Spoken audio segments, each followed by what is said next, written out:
이 사도 바울은 교회에 대해서 교회가 무엇인가 고린도전서 3장에서도 교회를 하나님의 밭이다, 또 교회를 하나님의 집이다, 이렇게 이제 표현을 하고 있습니다. 오늘 우리가 읽은 이제 본문에서는 하나님의 성전이다, 이렇게 이제 표현을 합니다. 교회가 하나님의 집이, 하나님의 밭이다라고 하는 것은, 밭은 잘 씨를 뿌리고 가꾸고 밭을 이제 잘 돌보아서 이제 결실하도록 해야 되는 그런 것이죠.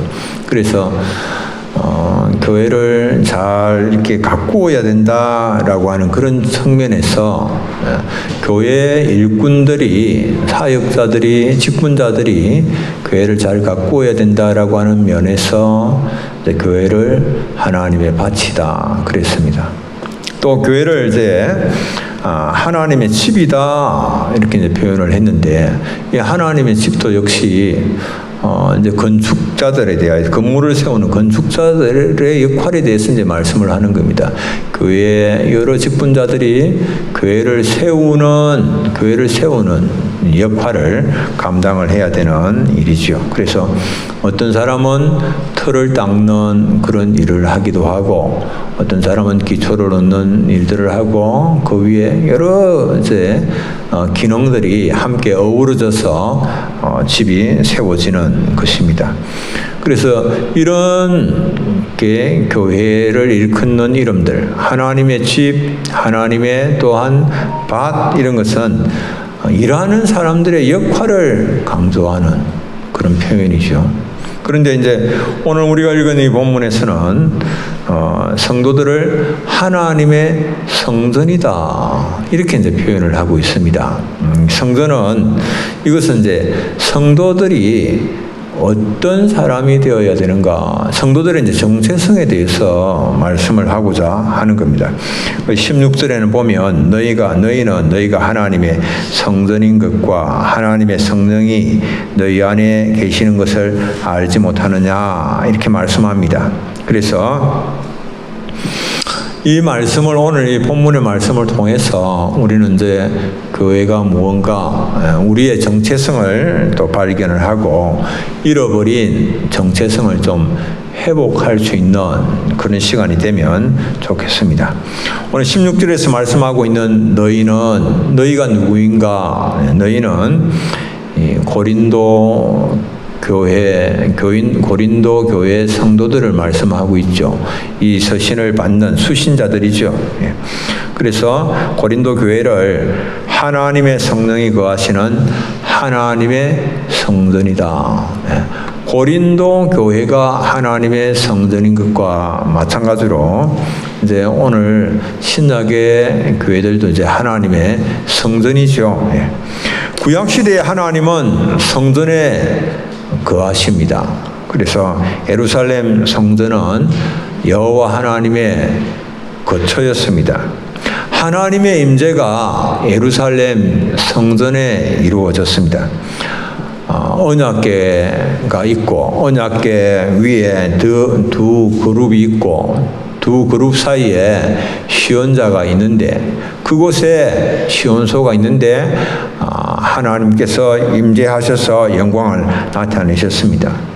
그 예루살렘 성전의 영광은 하나님의 영광의 임재입니다. 하나님의 영광이 그곳에 임하였기 때문에 예루살렘 성전이 그것이 영광스러운 거죠. 그런데 아무리 예루살렘 성전을 화려하고 장엄하게 엄청난 그런 시간이 걸려서 노력을 기울여서 성전을 건축을 해두었다 할지라도 하나님의 임재가 그곳에 이루어지지 아니한다면 그것은 무가치한 그런 것이죠. 신약의 역시 우리 교회들도 마찬가지입니다. 교회의 기쁨, 교회의 영광, 이런 것은 교회 가운데 하나님께서 계시기 때문에 그렇죠. 그런데 교회가 아무리 거대한 모임, 거대한 사람들이 모인다 하더라도, 아무리 엄청난 그런 예전들을 가지고 있다고 하더라도, 그러나 하나님께서 임재하시지 아니하시면 그건 아무것도 아니에요. 하나님의 임재가 없으면 아무것도 아닌 겁니다. 오늘 여러분들 우리가 여기 모여서 예배하지만 이 가운데에 하나님의 임재를 여러분들 느끼십니까? 하나님의 임재가 없으면 아무것도 아니에요. 하나님의 임재가 없으면. 하나님 우리 예배 가운데 함께 임하셔서 우리 예배를 통하여서 영광을 받으시고 또 쌓아두신 은혜를 우리에게 나누시는 그런 일들이 일어나지 않으면 아무것도 아닌 일입니다. 하나님의 영은 오늘도 교회 가운데 임하십니다. 하나님과 예수님은 어떤 사람들 가운데 어디에 임하시는가? 우리 예수님께서 그렇게 말씀하셨어요.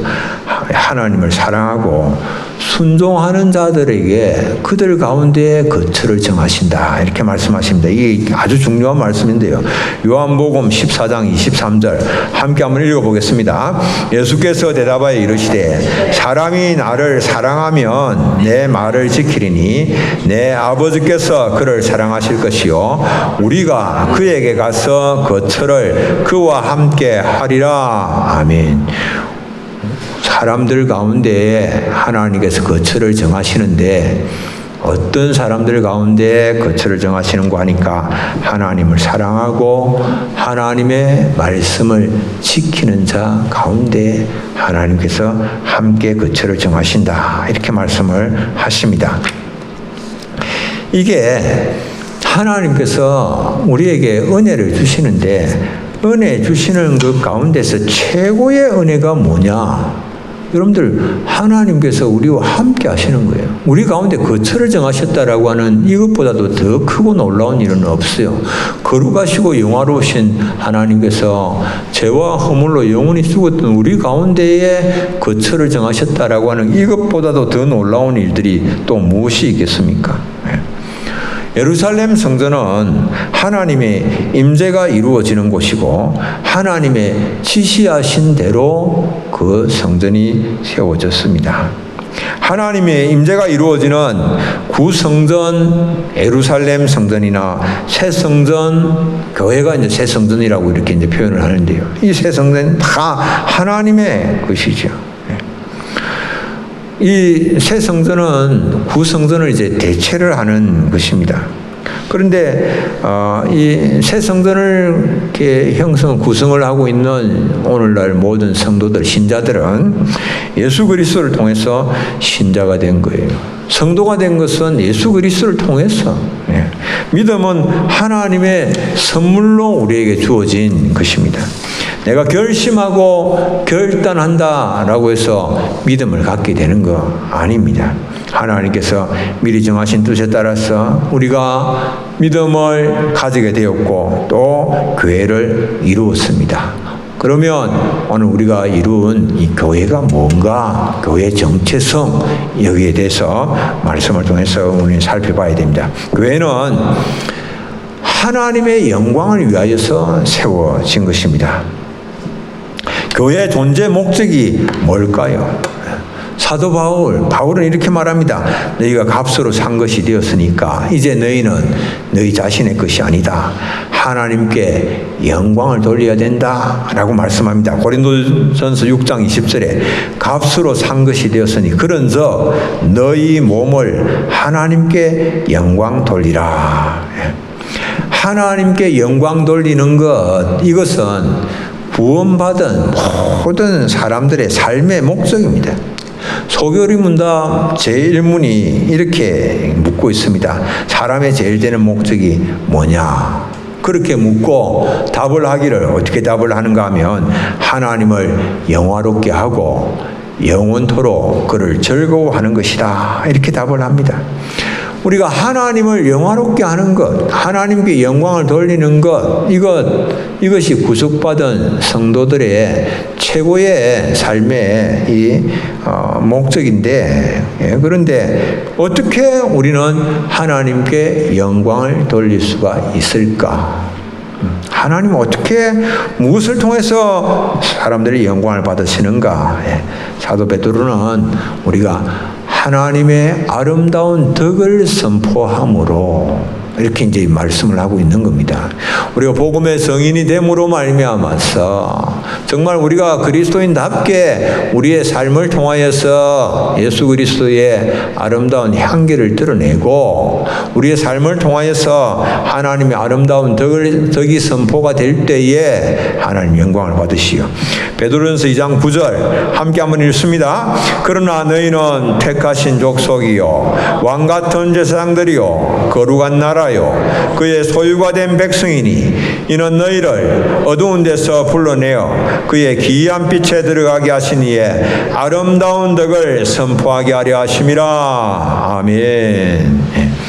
우리를 하나님의 소유 삼으신 그 목적이 아름다운 덕, 하나님의 아름다운 덕을 선포하게 하려 합니다. 이렇게 말씀을 하고 있습니다. 우리의 인생에 제일 되는 목적은 여러분들 돈이 아닙니다. 우리 인생에 제일 되는 목적은 명예도 아니고 지위도 아닙니다. 하나님은 우리에게 극상품 포도 열매를 맺기를 원하셔서 그것을 통하여서 영광을 받으시기를 원하십니다.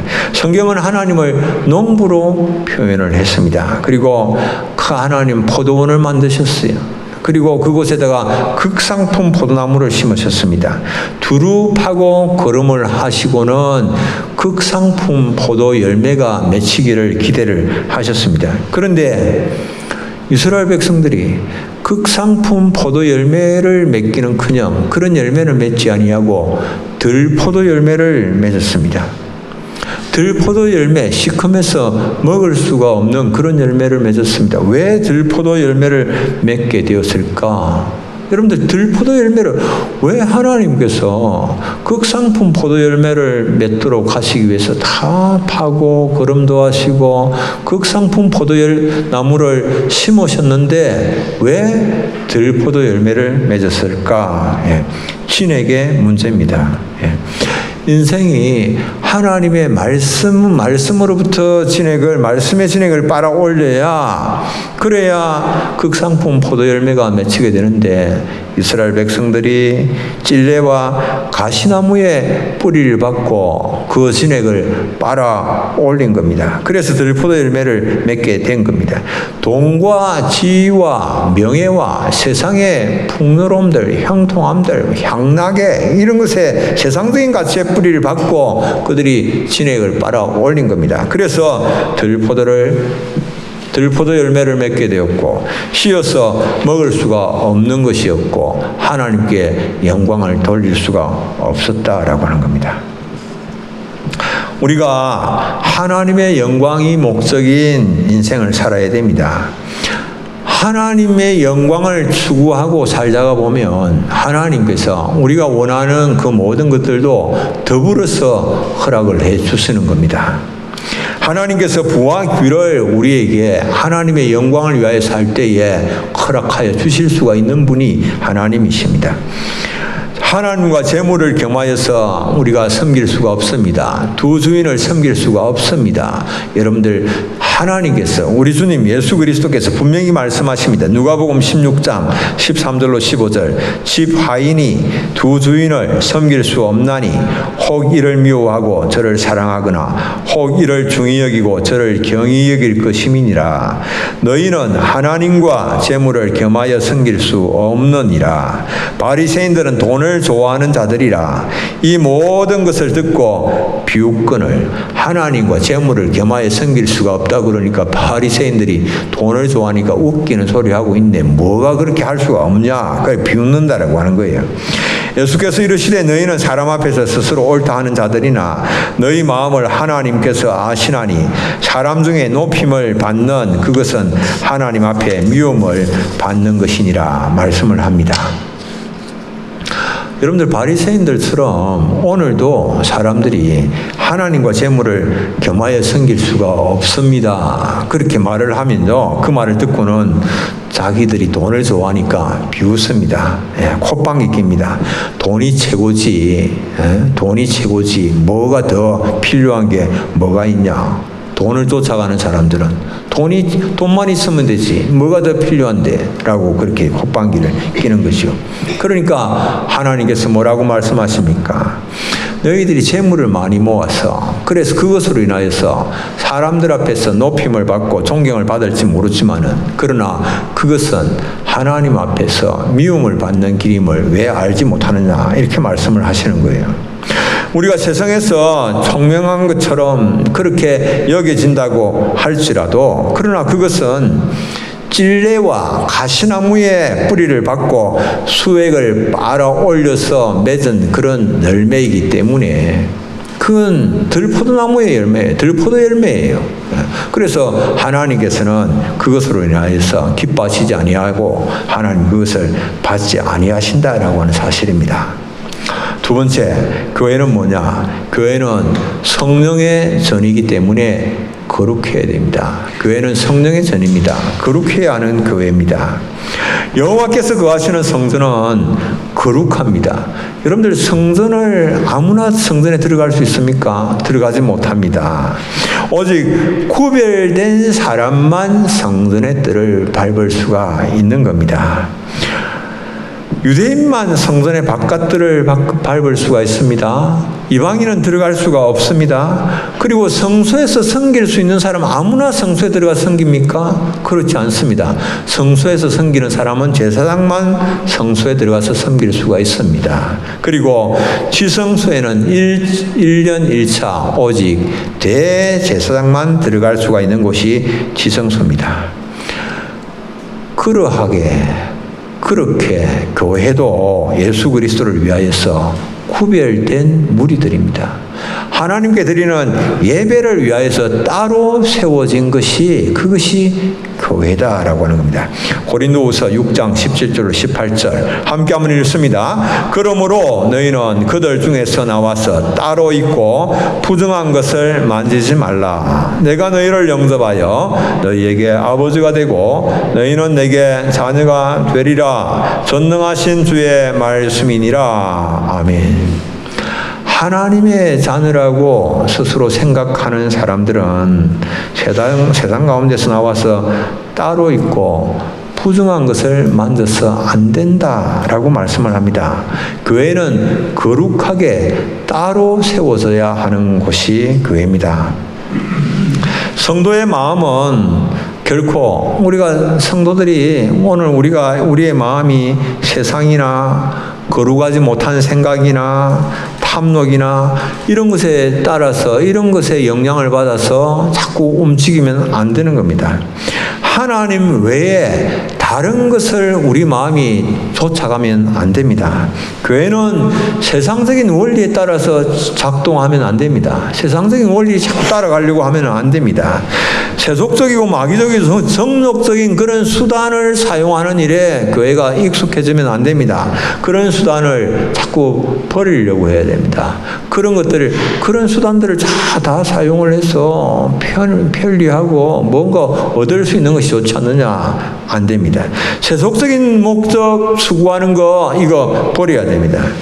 이런 것들이 결국은 하나님의 교회, 하나님의 성전을 더럽히는 것이기 때문에 이것을 버려야 되는 겁니다.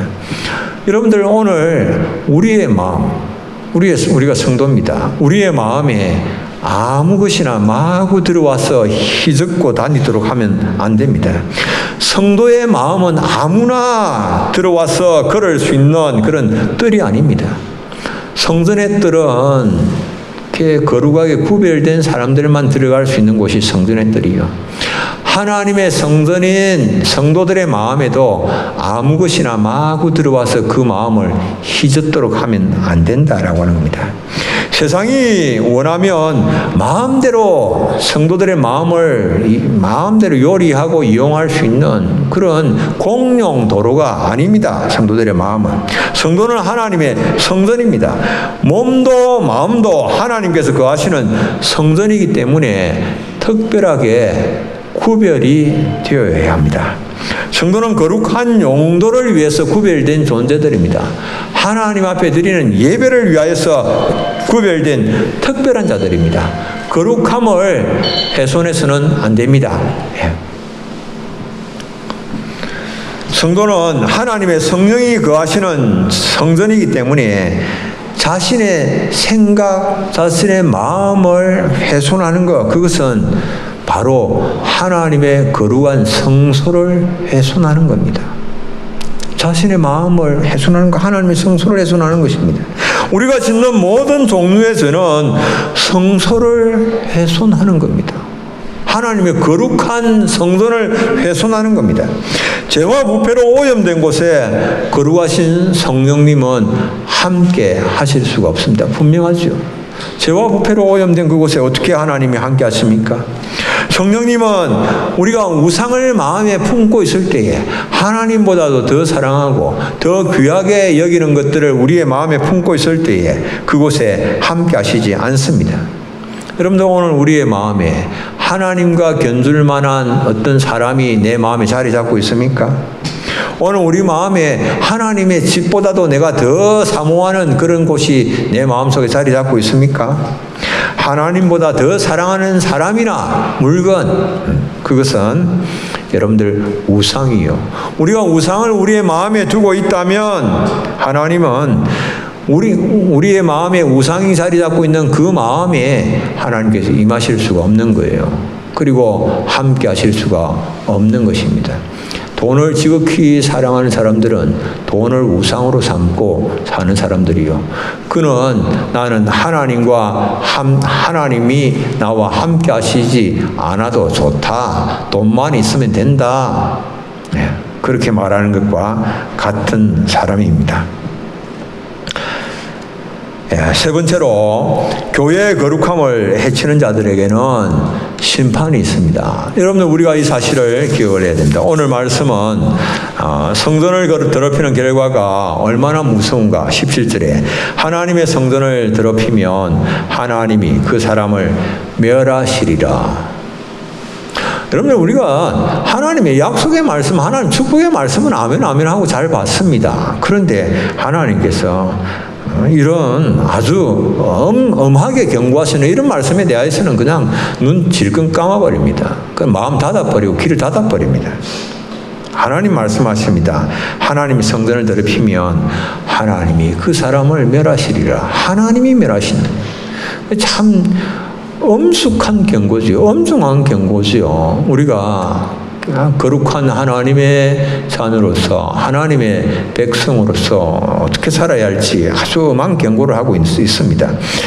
옛 성전, 여러분들 그렇게 유대인들의 성전을 그걸 제사장들이 범하게 되면 아론 계열의 제사장들은 죽음에 처해진 거예요. 다 죽었습니다. 마찬가지로 그리스도의 몸된 교회를 범하는 교회를 범하는 사람은 우리가 그리스도의 몸된 교회들입니다. 범하는 사람은 무서운 결과를 만나게 되는 겁니다. 하나님의 성전을 더럽히는 자에게는 죽음이 준비되어 있었습니다. 영적 성전, 새 성전을 자꾸 더럽히는 교회, 더럽히는 사람, 여러분들 이 하나님의 경고를 기억을 해야 됩니다. 이 하나님의 교회를 손상시키는 자는 멸망을 피할 수가 없는 겁니다. 왜 그런가? 그곳에 하나님의 교회를 더럽히는 그곳에 성령께서 슬퍼하시고 탄식하시고 떠나시게 되고, 성령께서 떠나시면 곧 이어서 영적인 죽음이 따라오기 때문에 그러하다라고 하는 겁니다. 우리가 아주 가볍게 생각하고 있는데요. 우리 속에 끊임없이 죄와 악이 우리 속으로, 우리 마음속으로 밀고 들어옵니다. 거룩하지 아니한 것들, 불신앙의 생각들, 불순종의 생각들 우리 속으로 밀고 들어옵니다. 교만한 생각들, 음란한 생각들, 탐심, 시기, 질투, 게으름, 나태함, 분노함, 이런 것들이 자꾸 우리 마음속으로 들어옵니다. 그래서 어떻게 합니까? 성전된 우리를 더럽게 만듭니다. 이것이 우리가 우리의 마음을 정결하게 하는 작업을 끊임없이 시행해야 될 그런 이유입니다. 하나님 앞에 회개함으로 정결하게 해야 됩니다. 회개하고 새로워지고 정결해져야 거룩하신 성령님께서 우리 가운데 거하실 수가 있습니다. 하나님의 교회에 행하는 대로 하나님께서 우리에게 행하실 것을 말씀을 하셨습니다. 여러분들 세상적인 기준으로 보면 교회의 규모나 크기가 그 교회를 판단할 만한 그런 기준이 됩니다. 그래서 세상은 작은 교회는 만만하고 무시해도 좋다라고, 무시해도 상관이 없다라고 생각을 합니다. 그러나 하나님께서 보실 때는 그렇지 않아요. 하나님께서 보실 때는 교회의 규모나 크기가 중요하지 않습니다. 전혀 상관이 없습니다. 하나님 보실 때는 규모나 크기가 중요한 것이 아니라 하나님께서 거하시기 때문에, 작은 교회라도 하나님이 거하시기 때문에 하나님의 것이고, 거룩한 또한 교회는 거룩해야 하는 그런 곳이기 때문에 하나님께서 그곳을 늘 지키시기를 원하시는 거죠. 하나님이 거하시는 모든 교회는 하나님의 성전입니다. 성전. 그래서 이것을 우리는 업신여기면 안 됩니다. 망각하면 안 됩니다. 이걸 망각을 하고 하나님의 교회를 업신여기면 하나님께서 그 사람도 업신여기신다라고 말씀하십니다. 하나님의 교회를 업신여기고 해치는 말과 행동을 하는 사람은 하나님께서 그를 대적하시겠다라고 말씀하십니다. 그런데 반대로 교회를 존귀하게 여기고 교회의 연약함을 떠안는 사람에게는 하나님께서 그를 존귀하게 대접해 주실 것이다 라고 말씀합니다. 우리는 하나님의 성전입니다. 그리고 거룩한 교회입니다. 이 사실을 알고 우리가 이제 그렇게 내가 이제는 거룩한 사람으로, 거룩한 하나님의 교회로, 성전으로서 삶을 살겠다 결심하면 곧바로 여러분들 거룩해지는 것은 아니죠. 삶의 변화가 일어나야 되는 거죠. 알고 결심한다고 하더라도 삶의 변화가 일어나지 아니하면, 알고 결심한다고 할지라도 내가 이제는 거룩한 삶을 살겠다, 거룩한 하나님의 성전으로서의 삶을 살겠다 그렇게 결심한다고 할지라도 그것이 습관이 되지 아니하면 사람들은 자기 욕망에 따라서 움직이게 되는 겁니다. 내가 성경을 공부를 많이 하고 지식적으로 하나님을 알고 있다고 할지라도 거룩한 삶이 생활화가 되어져 있지 아니하면 그리스도인의 거룩한 삶을 사는 것은 이건 어려운 거예요. 알고는 있죠. 말은 할 수 있죠. 말은 그렇게 할 수 있지만 그러나 그 삶을 사는 것은 하고는 다른 문제입니다.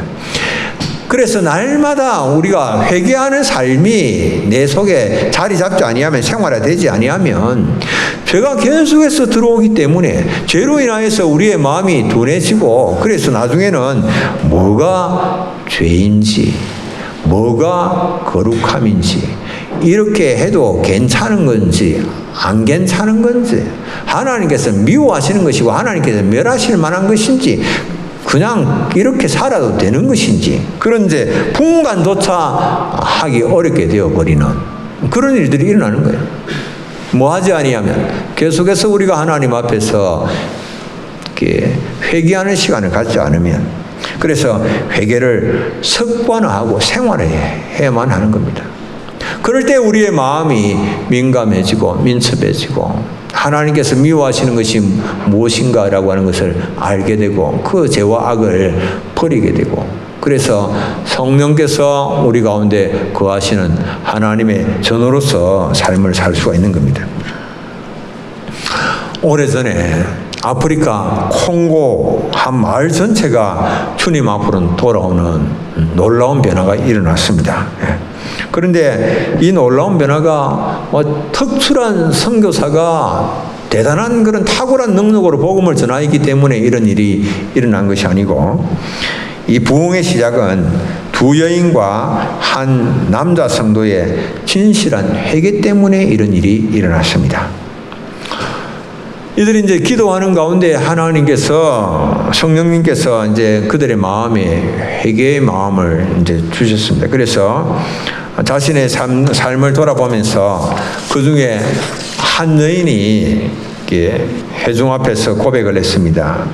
교회에 바쳐진 쌀을 한 자루 갖다 썼는데 그것이 자꾸 내 마음에 걸렸습니다. 그래서 이제 그 여인이 자기 교회에다가 그 쌀을 가지고 와서 성도들 앞에서 고백을 했습니다. 이 쌀은 교회에서 사용되어야 할 것인데 제가 사용을 했습니다. 저를 용서를 해 주십시오. 그러니까 또 다른 성도가, 한 여인이 교인들 앞에 나와서 이렇게 고백을 했습니다. 저는 남의 집에서 일을 하고 있습니다. 그런데 주인집에 계란 한 개를 주인에게 말하지 않고 가져온 적이 있습니다. 그것을 회개합니다. 회개했습니다. 이게 뭐 계란 한 개 그냥 가져온 거 어떻게 보면 굉장히 사소하죠. 사소한 그런 문제인데 그걸 회개했습니다. 또 한 남자 성도가 나와서 고백을 합니다. 저는 선교사와 교제를 하면서 선교사님의 집에 갔다가 그 선교사님의 책장에 있는 책을 한 권 몰래 가지고 나왔습니다. 선교사님께 말하지도 않고 몰래 가지고 나왔습니다. 내가 그것을 다시 돌려드리고 회개하기를 원합니다. 고백을 했습니다. 자신들의 삶을 바로잡기 원하는 이런 세 사람의 진지한 고백, 그 고백 때문에 마을에 놀라운 부흥이 일어났습니다. 마을 전체가 하나님께로 돌아오는 그런 일들이 일어난 거죠. 여러분들 마음이 둔한 상태에 있었더라면 뭐 계란 한 개, 뭐 책 한 권, 뭐 잠시 가져간 거, 뭐 이런 것들, 쌀 한 자루 갖다 쓴 것들, 뭐 이런 것들이 전혀 문제가 뭐 그렇게 대단한 문제가 되겠어. 가볍게 여기면서 그냥 넘어갔을지 모릅니다. 그런데 이제 회개하는 가운데 마음이 민감해졌을 때 그런 것들이 이제 이렇게 고백을 하고 드러내었고, 그리고 그것으로 인하여서 부흥이 일어나는 것이죠. 민첩한 마음으로 사소한 일도 하나님 앞에 자꾸 내어놓고 회개를 할 때에 놀라운 부흥의 역사가 우리 가운데 일어날 수 있다라고 하는 겁니다. 근데 그러지 아니하고 자꾸만 죄를 쌓고 그러면서 회개치 아니하고 이게 죄인지 죄 아닌지, 이렇게 해도 되는지 안 되는지 이거조차 분간이 안 되고 계속해서 그렇게 이제 간다면 여러분들 마침내 하나님 앞에서 우리는 무서운 결과를 스스로 불러들일 수밖에 없는 겁니다. 하나님은 교회를 사랑하십니다. 하나님은 여러분들을 사랑하십니다. 그래서 하나님은 우리를 사랑하시는데 우리가 하나님 말씀보다도 세상에 뿌리를 내리고 그 세상의 진액을 막 빨아들여 올릴 때에, 그래서 들포도 열매를 맺게 되는 때에, 그럴 때에 하나님 질투하시죠. 하나님 사랑하는 자들이 거룩함을 잃어버릴 때에 하나님은 성도를 향해서 질투하시는 겁니다. 그리고 부패하고 타락한 마음으로 하나님께 드리는 예배, 여러분들 그 예배를 하나님께서 받지를 않으십니다. 하나님께서 받으시는 예배는 자신을 정결하게 함으로 하나님의 임재 가운데 드리는 예배입니다. 하나님 이 예배 가운데 임하신 그것을 인식하면서 드리는 예배입니다. 거룩하신 하나님의 임재가 없는 예배는 우리가 아무리 거룩한 장소에서 드린다고 할지라도 소용이 없습니다. 그러나 시끄러운 장소에서 예배한다고 할지라도 예수 그리스도의 속죄를 힘입어서 하나님께 나아가는 예배는 하나님께서 기뻐하시는 것이죠. 여러분들, 우리가 구약시대에는 희생제물 없이 하나님 앞에 제사한다, 예배한다, 이거 생각할 수 있습니까? 상상할 수 없는 거지요. 희생제물이 없이 어떻게 하나님 앞에 나아갈 수가 있습니까? 마찬가지입니다. 오늘 우리가 신약 시대에는 예수 그리스도의 그 속죄를 힘입지 아니하고는 하나님께로 나아갈 수가 없는 거예요. 예수 그리스도의 속죄를 힘입지 아니하고 예수 그리스도의 속죄로 인하여서 정결한 마음으로 하나님께로 나아가지 아니하는 그 예배, 그 하나님께서 받지 아니하시는 겁니다. 우리가 십자가를 잃어버리면 하나님을 잃어버리게 됩니다. 십자가 없이는 하나님께로 나아갈 수가 없습니다. 십자가의 보혈이 우리 속에, 마음속에 뿌려짐이 없이는 하나님께로 나아갈 수가 없는 겁니다. 그래서 모든 성도들의 마음 가운데에 갈보리의 십자가가 자리 잡아야 됩니다. 갈보리의 십자가. 죽음의 장소지요. 갈보리, 예수 그리스도의 십자가, 그리스도께서 십자가에서 보배로운 피를 흘리시고 죽으신 곳이지요. 내가 그곳에서 주와 함께 죽어져야 사탄의 모든 악한 계계를 멸할 수가 있는 겁니다. 내가 죽어져야 더 이상 죄의 유혹에 내가 반응하지 아니할 수가 있는 겁니다. 모든 죄의 유혹에 대하여 내 자신을 십자가에 못 박아야 하나님께서 기뻐하시는 그런 예배를 드릴 수 있고 하나님께서 그곳에 또 임재하셔서 하나님 영광을 나타내시는 겁니다. 마지막으로 말씀 우리가 한 절을 함께 한번 읽겠습니다. 갈라디아 5장 24절 함께 읽습니다. 그리스도 예수의 사람은 육체와 함께 그 정욕과 탐심을 십자가에 못 박았느니라. 아멘. 이번 한 주간 거룩한 성전으로서의 삶을 살아가시는 우리 사랑하는 성도님들 되시길 바랍니다. 찬송 한 장 함께 부르겠습니다. 421장